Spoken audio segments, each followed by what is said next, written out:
Hey everyone, welcome back to another quick and very interesting tutorial where in this quick tutorial I'm going to show you how you can fix the issue of no audio coming from Epic Games Launcher or the games that you play on Epic Games.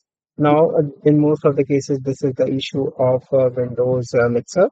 Now, in order to fix that, just simply in the volume controller section, just simply right click on the volume option.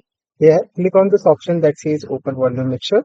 Inside here, just simply scroll down and here you see this option that says apps that are running in background. Now from here, you can easily customize the application that are running in the background. Like for here, for example, the OBS is running.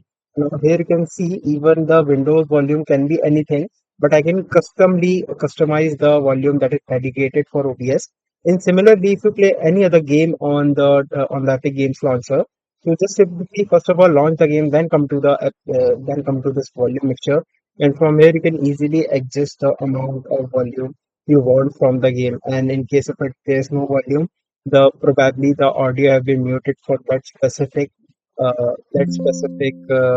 game. So you can easily adjust it from here only. Alright, so that's it for this tutorial. I hope this video will be helpful for you. Make sure to hit the like button and subscribe button for more such helpful and interesting tutorials. See you in the next one. Take care.